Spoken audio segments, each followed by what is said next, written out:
na kami nakita ng red carpet na napaka. It's been a long time since I've been in red carpet. I'm very, very excited. The last one, I think, was Hawaii.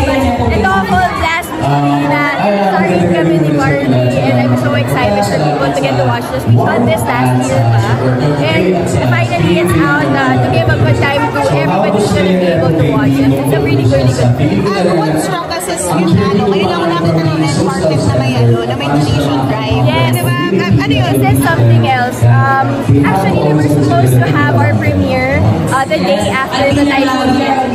And yeah, our production under Good Heart decided to postpone na lang muna to be sensitive to our kababayans who were greatly affected by the typhoon. And we decided na today, dito sa premiere night namin, it's not only a premiere night to share our movie with you, but also to share with the people who were greatly affected by the typhoon Karina. And sobrang happy tayo kasi andito tayo to share heart and to share love and give love to us. Nasa ka last week? I was safe at home, thank God.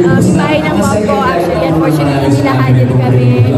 But okay naman, nakapaglinis na ng bahay. Oo, yung mom ko sa Paranaque na bahay.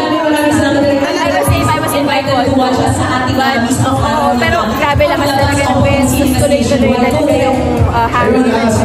Nasira gamit niya? Hindi naman, medyo sanay kami sa bahay. Okay, so prepared naman. So, but growing up kasi, I know the feeling talaga na binabalik. Growing up, na-experience ko yun for myself. I had to go to school, tumatalaga kami sa baha para lang makapunta ng school kapag umuulan.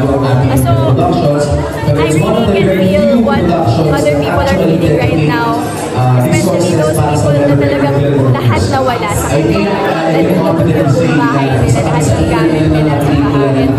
Our hearts are with you, our prayers are with you, and I hope that this donation drive somehow